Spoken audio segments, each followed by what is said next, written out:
إن الحمد لله نحمده ونستعينه ونستغفره ونعوذ بالله من شرور أنفسنا ومن سيئات أعمالنا من يهده الله فلا مضل له ومن يضلله فلا هادي له وأشهد أن لا إله إلا الله وحده لا شريك له وأشهد أن محمدا عبده ورسوله أرسله بالحق بشيرا ونذيرا وداعيا إلى الله بإذنه وسراجا منيرا يا أيها الذين آمنوا اتقوا الله حق تقاته ولا تموتن إلا وأنتم مسلمون يا أيها الناس اتقوا ربكم الذي خلقكم من نفس واحدة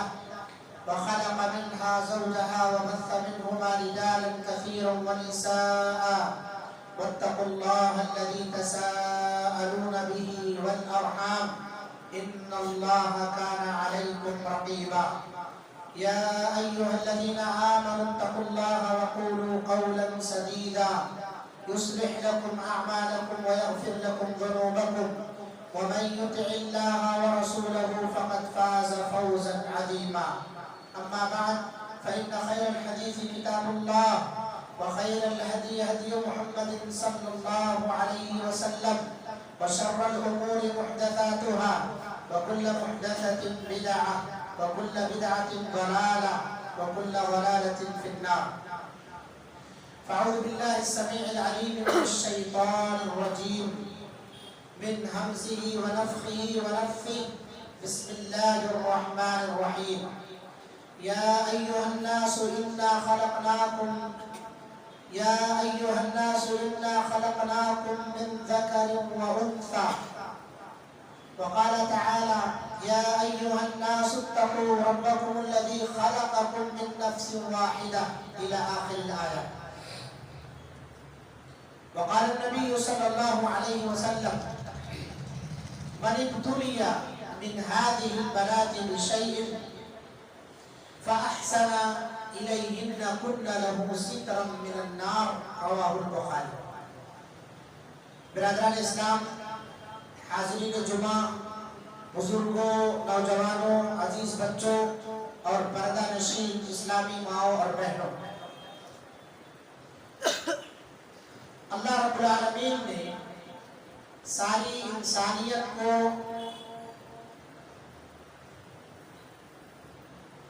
ایک انسان سے پیدا کیا ہے جسے ہم ابو البشر حضرت آدم علیہ السلام کہتے ہیں، اور ساری انسانیت کا، ساری مخلوق کا خالق صرف اور صرف اللہ رب العالمین۔ پوری انسانیت کا خالق بھی ایک، اور پوری انسانیت کو اللہ رب العالمین نے صرف ایک انسان سے پیدا کیا ہے، وہ ہے حضرت آدم علیہ السلام۔ یا ایھا الناس اتقوا ربکم الذی خلقکم من نفس واحدہ، اے دنیا کے اندر بسنے والے تمام انسانوں کو اللہ تعالیٰ نے خطاب کرتے ہوئے کہا اتقوا ربکم، اپنے رب سے ڈرو،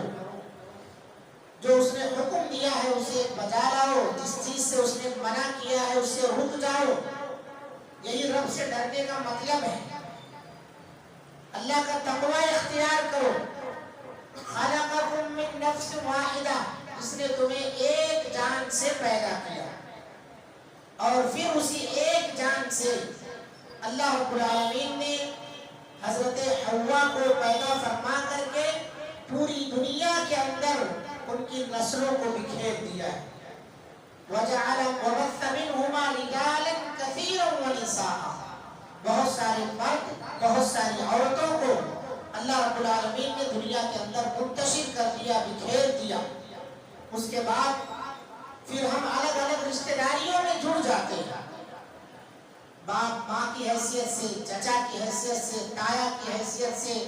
ماموں کی حیثیت سے، بیٹی بہن کی حیثیت سے۔ تو پھر اللہ رب العالمین نے کہا وَبَثَّ مِنْهُمَا رِجَالًا كَثِيرًا وَنِسَاءً، پھر اللہ رب العالمین نے کہا وَاتَّقُوا اللَّهَ الَّذِي تَسَاءَلُونَ بِهِ وَالْأَرْحَامَ، اللہ سے ڈرو جس کے ذریعے سے تم مانگتے ہو، الارحام رشتہ داریاں توڑنے سے ڈرو، تساءلون به والارحام جس کے ذریعے سے تم مانگتے ہو اور پھر رشتے توڑنے سے بچو، اس سے ڈرو اللہ رب العالمین سے۔ یہ آیت کریمہ سورہ نساء کی پہلی آیت ہے، اور دوسری جگہ اللہ تعالیٰ نے سورہ حجرات کے اندر کہا یا ایھا الناس انا خلقناکم من ذکر و انثی، اے دنیا کے اندر بسنے والے لوگوں، انسانوں، میں نے تمہیں ایک مرد اور ایک عورت کے ذریعے پیدا کیا ہے۔ پہلی تخلیق مرد کی اللہ رب العالمین نے، یہی وجہ ہے قرآن مجید کے اندر اللہ تعالیٰ نے کہا وَلِلرِّجَالِ عَلَيْهِنَّ دَرَجَةٌ، مردوں کی عورتوں پر اسی وجہ سے فضیلت ہے۔ اور دوسری جگہ کا الرِّجَالُ قَوَّامُونَ عَلَى النِّسَاءِ، مرد عورتوں پر قوام ہیں، حاکم ہیں، ان کے ذمہ دار اور نگہبان ہیں، ان کے سرپرست اور دیکھ بھال کرنے والے ہیں، کیونکہ اللہ تعالیٰ نے سب سے پہلے مرد کو پیدا فرمایا، حضرت آدم علیہ السلام، اور پھر ان کے ذریعے سے اللہ رب العالمین نے حضرت حوا کو جو ان کی بیوی بنایا، انہیں پیدا فرمایا۔ تو یہ اللہ تعالیٰ نے انسانوں کی تخلیق کا ایک مختصر سا ذکر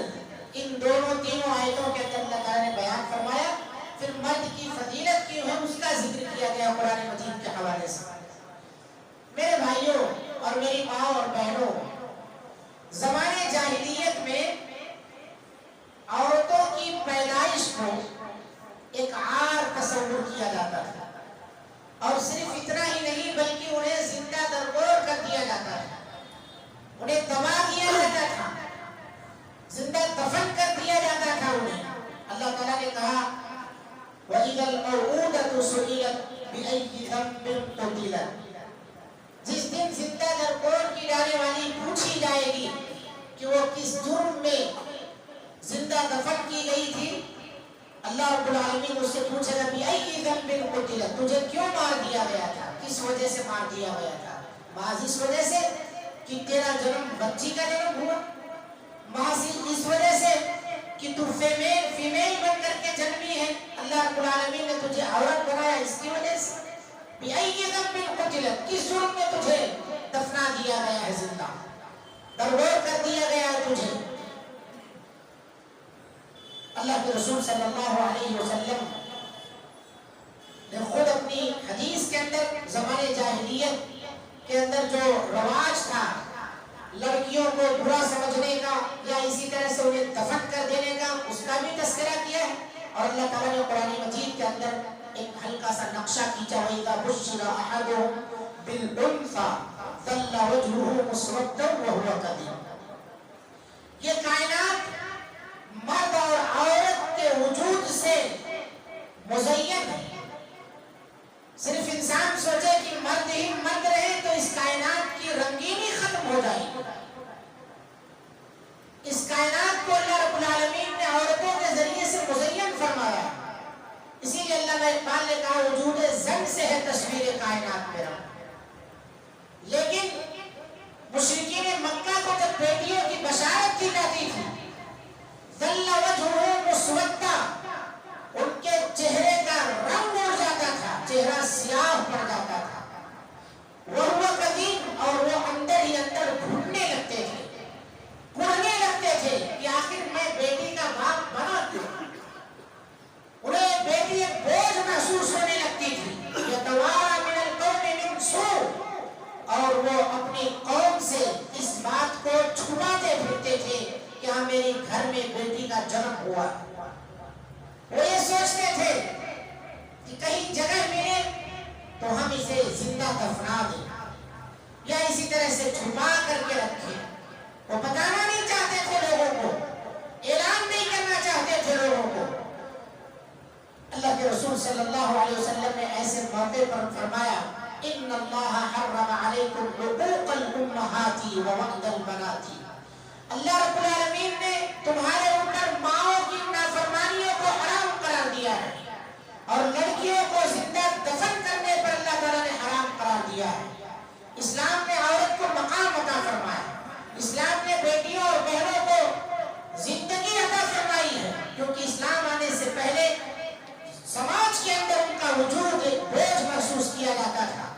جبکہ اس کے گھر میں بیوی عورت، اس کے گھر میں بہن عورت،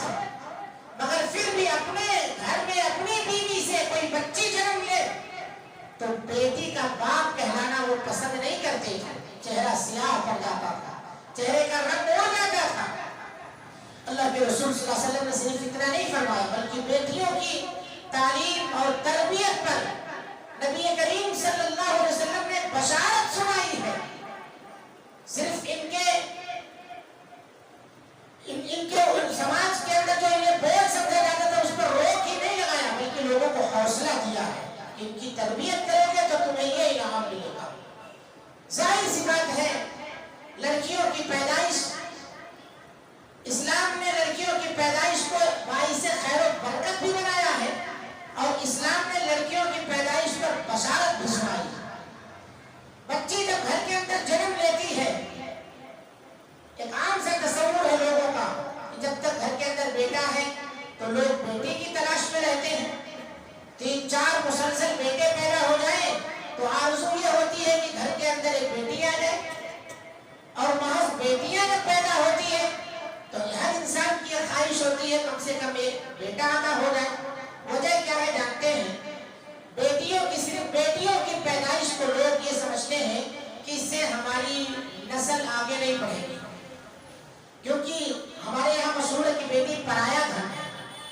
اپنا دھن ہم اس کو سمجھتے ہی نہیں ہے کہ ہمارا دھن ہے. بیٹی پرایا دھن ہے، شادی بیاہ کر کے وہ دوسری طرف چلی جائے گی. اور یہی ساری ذہنیت جو ہے ہمیں بیٹیوں کو وراثت سے محروم کرنے تک لے کر کے جاتی ہے، کیونکہ ہم نے اسے پرایا کہہ دیا ہے. شادی بیاہ ہونے کے بعد بیٹیوں کی طرف دھیان نہ دینا یا اسی طرح سے اتنا دھیان دینا ان کا کہ دوسرے اور رشتے بگاڑ لینا، یہ دونوں چیزیں غلط ہیں. ایک حد میں رہ کر کے ان کا دھیان دیجیے، ان کے حقوق ادا کیجیے. شادی بیاہ ہو جانے کے بعد یہی بیٹی کسی بھائی کی بہن بھی ہوتی ہے، شادی سے پہلے بھی شادی کے بعد بھی. تو میں کہہ رہا تھا جب گھر کے اندر صرف بیٹے ہو تو انسان بیٹیوں کے تلاش میں رہتا ہے، اس کا مشتاق اور شوقین رہتا ہے. اور جب صرف بیٹیاں ہی بیٹیاں ہو تو وہ سوچتا ہے کوئی بیٹا مل جائے، یا یوں سمجھ لیجیے ہر ایک کی خواہش ہوتی ہے الا ماشاء اللہ، اللہ جس پر رحم فرمائے وہ شروع میں بیٹے کے ہی تلاش میں. اور خاص طور سے جو ساس ہوتی ہے گھر کے اندر، اگر اس کے پاس علم شرعی نہ ہو، اس کے پاس قرآن اور حدیث کا علم نہ ہو، اللہ کا تقوی اور خوف نہ ہو، دنیا دار ہو، تو وہ صرف اور صرف بیٹے کا مطالبہ کرتی ہے. وہ یہی چاہتی ہے کہ پہلا جو ہمارے گھر کے اندر اولاد آئے ہمارے اولاد کے ذریعے سے وہ بیٹا. تو یہ تصور کچھ ہمیں زمانے جاہلیت کی طرف بھی لے جا رہا ہے، یا ہمارے اندر بھی جاہلیت کی سوچ پائی جا رہی ہے، ہم بھی اسی ڈھرے پر کچھ چل رہے ہیں. جبکہ اللہ کے رسول صلی اللہ علیہ وسلم کے یہاں سب سے پہلی جو ولادت ہوئی آپ صلی اللہ علیہ وسلم کے یہاں وہ بیٹی ہی کی تھی. نبی کریم صلی اللہ علیہ وسلم کے یہاں بیٹی ہی پہلے پیدا ہوئی. آپ صلی اللہ علیہ وسلم کے زندگی میں تمام بیٹے انتقال کر گئے. آپ کی وفات کے بعد بیٹی ہی زندہ تھی، حضرت فاطمہ رضی اللہ عنہا. تو اللہ کے رسول صلی اللہ علیہ وسلم نے ہمیں حدیث کی روشنی میں اور قرآن مجید میں اللہ تعالیٰ نے قرآن کی آیات کے ذریعے سے یہ حوصلہ دیا ہے کہ ہم بیٹیوں کے بھی طالب رہیں اور بیٹیوں کے لیے بھی کچھ سوچیں، بیٹیوں کے بارے میں، بہنوں کے بارے میں بھی کچھ سوچیں. نبی کریم صلی اللہ علیہ وسلم نے ارشاد فرمایا من ابتلي من هذه البنات بشيء، بیٹیاں پیدا ہوتی ہیں پیدائش سے لے کر کے شادی بیاہ تک. پھر شادی بیاہ کے بعد اب تو دور ایسا آ گیا ہے کہ مصیبتیں شادی بیاہ کے بعد شروع ہوتی ہیں. پہلے یہ تھا کہ لوگوں کے پاس اچھی خاصی تربیت اور پرورش کرنے کے لیے کچھ تھا نہیں ان کے پاس، اسی غریبی میں زندگی گزر بسر ہوتی تھی. اب ایک باپ اپنی بیٹیوں کے بڑے لاڈ پیار سے پال دیتا ہے، ان کو جوان کر دیتا ہے، ان کی شادی بیاہ جب کر دیتا ہے تو شادی بیاہ کے بعد وہ بہت فکر مند ہو جاتا ہے. کیا؟ کیونکہ آئے دن اس کے گھر سے شکایتیں آتی رہتی ہیں. آئے دن، اور اب تو فون کا زمانہ ہے، لمحوں میں اس طرف کی خبر ادھر شائع ہوا کرتی ہے، نئی نئی نیوز، نئی نئی خبریں یہاں ماں کے گھر پر آیا کرتی ہے۔ وہ باپ جو صبح سے شام تک پسینے میں شرابور محنت مزدوری کر کے اپنے گھر آتا ہے، شام کو بیٹی کی خبر جب سنتا ہے، اس طرح سے جب بیوی اس کے کان میں گھول کے ڈالتی ہے وہ پریشان ہو جاتا ہے۔ شادی بیاہ کے بعد مزید پریشانیاں اس کے اوپر آتی ہیں۔ تو ایسے موقع پر اللہ کے رسول صلی اللہ علیہ وسلم نے فرمایا، جو بھی بیٹیوں کے تعلق سے کسی بھی مصیبت میں، پریشانی میں مبتلا کیا جائے، آزمایا جائے، بشیء، وہ پریشانی چاہے چھوٹی ہو چاہے بڑی ہو، نئی ہو پرانی ہو گئی ہے، پھر سے اسے بار بار پریت کے نیا کیا جا رہا ہے، کسی بھی قسم کی پریشانی ہو، مالی پریشانی ہو یا کوئی اور پریشانی ہو، صحت کے تعلق سے پریشانی ہو، باپ کو جب یہ فکر دامنگیر ہوتی ہے اس کے ساتھ پھر بھی حسن سلوک کرتا ہے۔ پیدائش سے لے کر کے وفات تک کی بات ہے۔ اہل علم نے لکھا ہے فَأَحْسَنَ إِلَيْهِنَّ کی تفسیر میں، اس کی تشریح میں، فَأَحْسَنَ إِلَيْهِنَّ میں شادی سے پہلے، سب سے پہلے جب بچی پیدا ہو تو اس کے جو حقوق ہیں اس کا اچھا سا نام رکھے، اس کا عقیقہ کرے، اور دوسرے جو حقوق ہیں دیگر ان کو ادا کرے۔ جب اس کے اندر کچھ شدھ بدھ آ جائے تو اس کی اچھی تعلیم و تربیت اور اچھی پرورش کا خیال کرے، اس کے ساتھ حسن سلوک کرے، اچھے سے بات چیت کرے اس کے ساتھ۔ اللہ کے رسول صلی اللہ علیہ وسلم اپنی بیٹی حضرت فاطمہ رضی اللہ عنہا کو جب گھر میں نہیں دیکھتے تھے تو آپ صلی اللہ علیہ وسلم پریشان ہو جایا کرتے تھے۔ شادی ہو جانے کے بعد ضرور اپنی بیٹی حضرت فاطمہ رضی اللہ عنہا کے گھر ایک مرتبہ ضرور چکر لگا لیا کرتے تھے۔ تو آج میں کہتا ہوں باپوں سے کہ اگر بیٹی دور چلی گئی ہے، قریب میں نہیں ہے اس کا سسرال، تو پھر فون ہے آپ کے پاس، کم سے کم دن میں ایک مرتبہ، ہفتے میں 2 دن میں 3 دن میں ایک مرتبہ ضرور فون کر لیا کرے، ورنہ بیٹی کے دل میں احساس رہتا ہے کہ شادی کے بعد ابا نے ہمیں نظر انداز کر دیا، شادی کے بعد تو ہم کو بھول ہی گئے ہیں، صرف بیٹوں کی طرف دھیان ہو گیا ہوگا کہ بیٹوں کی زندگی کیسے چمکائی جائے۔ وہ بیٹی آپ سے بہت کچھ نہیں چاہتی ہے، صرف آپ کا وہی پیار پھر سے پانا چاہتی ہے، اچھے کلمات کے ذریعے جو شادی سے پہلے آپ کبھی اسے بٹیا رانی یا بیٹی کہہ کر کے بلایا کرتے تھے، کچھ خیریت آپ کی دریافت کر لینا چاہتی ہے، پوچھنا چاہتی ہے، آپ کے بارے میں جاننا چاہتی ہے، بس یہ دیکھنا چاہتی ہے کہ ہاں ہمارے لیے بھی کچھ آپ کے دل میں شادی کے بعد محبت رہ گئی یا نہیں رہ گئی۔ اللہ کے رسول صلی اللہ علیہ وسلم کی بیٹی حضرت فاطمہ رضی اللہ عنہا جب گھر پر آتی تھی تو اللہ کے رسول صلی اللہ علیہ وسلم ان کے ماتھے پر بوسہ دیا کرتے تھے، کھڑے ہو جاتے تھے بیٹی کے لیے آپ صلی اللہ علیہ وسلم استقبال میں، چوم لیا کرتے تھے ان کی پیشانی کو آگے بڑھ کے۔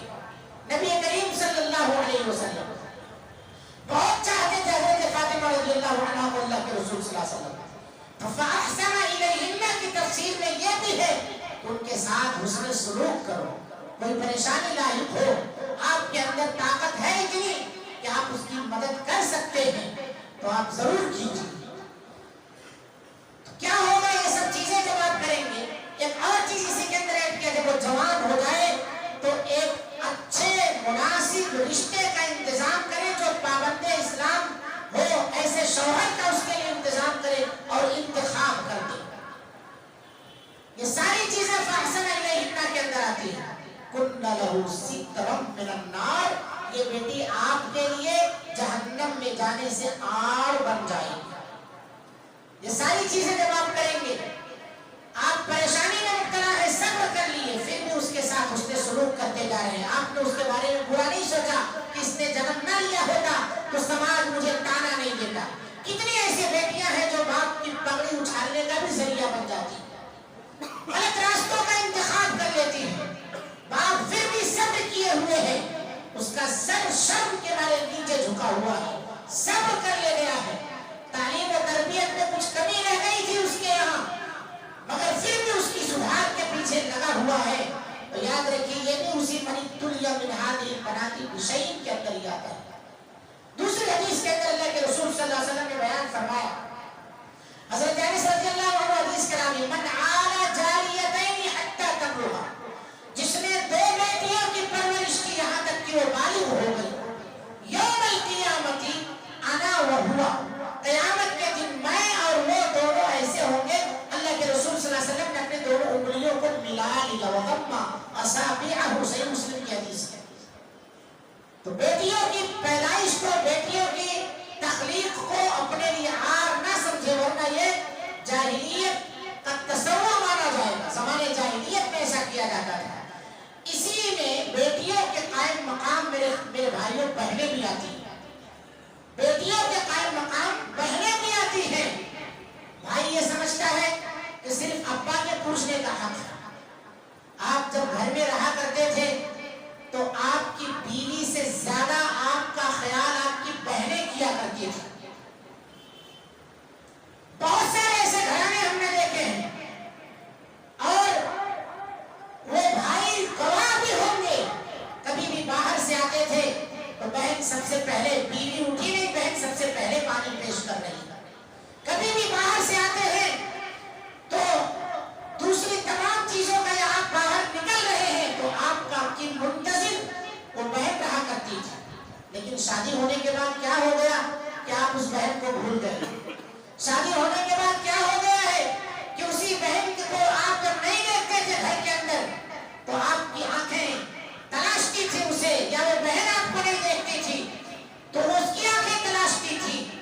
آپ کبھی باہر کسی سے لڑ لیے، گھر کے اندر آئے، ماں سے کمپلین کیا تو بہن کی آنکھوں میں سب سے پہلے آنسو آ جایا کرتے تھے کہ میرے بھائی کو کس نے مار دیا ہے، کیوں ایسا اس کے ساتھ معاملہ پیش آ گیا ہے۔ وہ بہن جو آپ کے لیے رونے والی تھی، کیا ہو گیا ہے کہ آپ اس کی طرف نگاہ بھی نہیں کرتے، نہ اسے فون کر کے اس کی خیر خیریت لیتے۔ اللہ کے رسول صلی اللہ علیہ وسلم کی بہن حضرت شیمہ رضی اللہ عنہا ایک جنگ کے اندر یہ پکڑی گئی، قیدی بن کر کے آئی۔ نبی کریم صلی اللہ علیہ وسلم کو بتایا گیا کہ یہ سارے جو ہے قیدی ہیں، فلاں قبیلے کے ہیں۔ آپ صلی اللہ علیہ وسلم کی بہن حضرت شیمہ رضی اللہ عنہا جو رضائی بہن تھی، حضرت حلیمہ رضی اللہ عنہا کی اولاد میں سے تھی، جب آپ صلی اللہ علیہ وسلم وہاں دودھ پینے کے لیے لے جائے گئے تھے تو رضائی بہن تھی۔ پتہ جب لگا کہ اس میں میری رضائی بہن ہے، انہوں نے بتایا بھی کہ میں شیمہ ہوں، نبی صلی اللہ علیہ وسلم نے اپنی چادر کو حضرت شیمہ رضی اللہ عنہا کے لیے بچھا دیا اور کہا بہن بیٹھ، تیرا ان میں مقام نہیں ہے، تیرا مقام یہاں ہے۔ آپ صلی اللہ علیہ وسلم نے ان کے ساتھ صلہ رحمی کی۔ نبی کریم صلی اللہ علیہ وسلم نے حضرت شیمہ رضی اللہ عنہا کے ساتھ حسن سلوک کیا۔ اور ایک دوسری روایت میں آتا ہے کہ آپ صلی اللہ علیہ وسلم نے انہیں بہت زیادہ تحفے تحائف سے نواز دیا، قبیلے کو پورا چھوڑ دیا آپ صلی اللہ علیہ وسلم نے۔ یہ رضائی بہن کا مسئلہ تھا۔ ہماری حقیقی بہنیں، ہماری سگی بہنیں، ظاہر سی بات ہے رضائی بہن کا بھی وہی درجہ ہوگا جو سگی بہن کا ہوگا،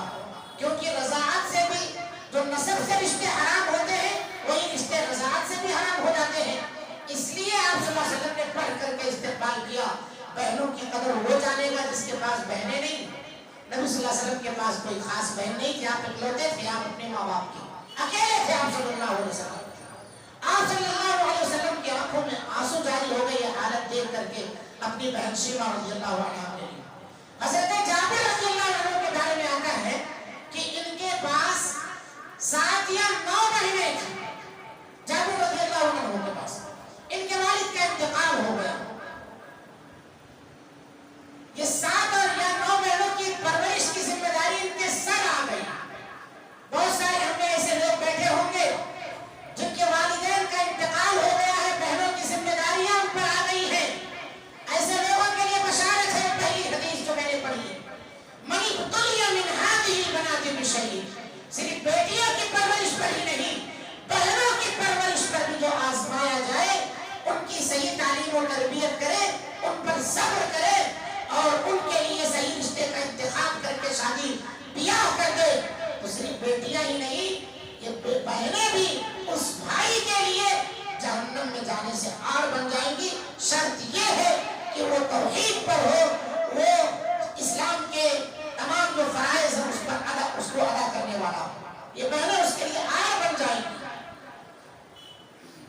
اللہ عنہ نے شادی کی، اللہ کے رسول صلی اللہ علیہ وسلم کے پاس آئے، آپ صلی اللہ علیہ وسلم نے پوچھا جو شادی کیے ہو وہ عورت جو ہے لڑکی جس سے شادی کی ہو کنواری ہے یا طیبہ ہے؟ تو انہوں نے کہا کہ نہیں، شوہر دیدہ ہے، طیبہ ہے،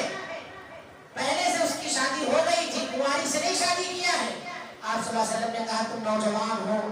تمہیں تو کنواری لڑکی سے شادی کرنا چاہیے تھا، تم نے کیوں ایسا کیا ہے؟ انہوں نے کہا اللہ کے رسول صلی اللہ علیہ وسلم میرے گھر میں اتنی بہنیں ہیں اور وہ سب ایک ہی عمر کی ہیں، اوپر نیچے سب ایسے ہی ہیں، اگر میں 17-18 سال کی یا اس طرح کی کنواری لڑکی کو میں لے آؤں جو انہی کے ہم عمر ہے تو پھر وہ تو انہی کے ساتھ کھیلنے کودنے میں رہ جائے گی، ان کی چوٹی کون ڈالے گی، ان کا کنگھا کون کرے گی، اور پھر ان کے کپڑے وغیرہ کون سنبھالے گی، بنائے گی، انہیں پہنائے گی، انہیں تعلیم اور تربیت کون دے گی؟ اس لیے میں تجربہ کار عورت کو لایا ہوں، یہ ایک بھائی کی قربانی اپنے بہنوں کے لیے کہ اس نے بہنوں کا خیال کرتے ہوئے اپنے لیے ایسی بیوی کا انتخاب کیا ہے جو تجربہ کار ہو، نوخیز اور نوعمر نہ ہو۔ ہمارے نوجوانوں کے اندر یہ چیزیں نہیں آتی ہیں، بہنوں کو لات مار دو اس کے بعد ہم آگے بڑھ جائیں گے، نہیں میرے بھائیوں، یہ صحابہ کرام کی زندگیاں ہمارے لیے نمونہ ہے، ہم ان کی زندگیوں سے کچھ سیکھیں، ہمارے اوپر کچھ حق ہے۔ کُنَّ لَهُ سِتْرًا مِنَ النَّارِ، اگر ان حقوق کو آپ ادا کر رہے ہیں تو پھر آپ کے لیے یہی بہنیں آڑ بن جائیں گی۔ قابل مبارکباد ہے ایسے بھائی جو اپنی بہنوں کے والدین کے وفات کے بعد اپنی بہنوں کے حقوق ادا کر رہے ہیں، یا والدین کمزور ہیں اپنی بیٹیوں کے لیے کچھ نہیں کر سکتے، کم سے کم یہ بھائی اپنی بہنوں کے لیے باپ کی کمی محسوس نہ کرا کے وہ خود آگے بڑھتے ہیں کہ ہاں اگر ابا کمزور ہو گئے ہیں گھر میں تو تیرا بھائی تیرے لیے کھڑا ہے۔ دو اچھے بول، ہمت والے بول اس بہن کے لیے ڈھال بن جاتے ہیں، مضبوط دیوار بن جاتے ہیں کہ ہاں کچھ نہیں تو ہمارا بھائی کھڑا، کچھ مت کرے لیکن کم سے کم تسلی کے کلمات آپ کہہ دیں، اچھی بول بول دیں، اس کی خیر خیریت لیتے رہے۔ حضرت علی رضی اللہ عنہ کے بارے میں آتا ہے، علی رضی اللہ عنہ کے حوالے سے آتا ہے، یہ کہتے ہیں کہ بہنوں کے ساتھ اس نے سلوک کرو، بہنوں کے ساتھ اس نے سلوک کرو، کیونکہ جو بہن تمہیں ملی ہے جس طرح سے تم اپنے اولاد کے وارث ہو ویسے تمہاری بہن بھی وارث ہے۔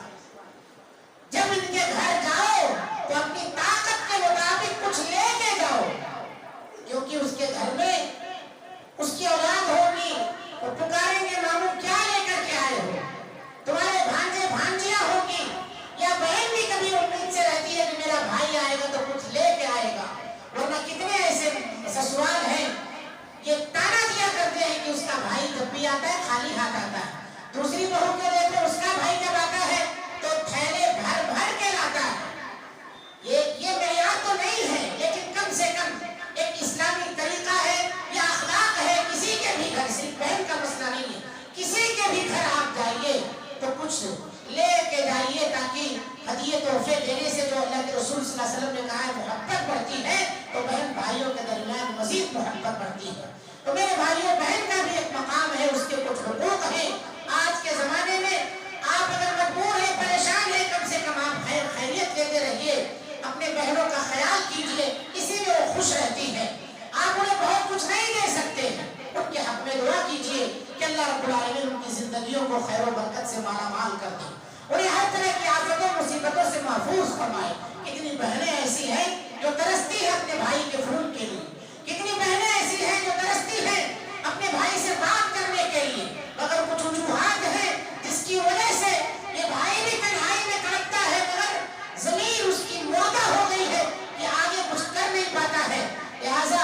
بہنوں کے چکر، بیویوں کے چکر میں پڑ کر کے نہ تو آپ اپنی ماں کو بھول جائیں، نہ آپ اپنی بہن کو بھول جائیں، اور نہ ہی ماں اور بہن کے چکر میں پڑ کر کے بیوی کو بھول جائیں۔ ہمارے یہاں یہ ساری چیزیں بہت زیادہ چلتی ہیں، ماں اور بہن کے پیار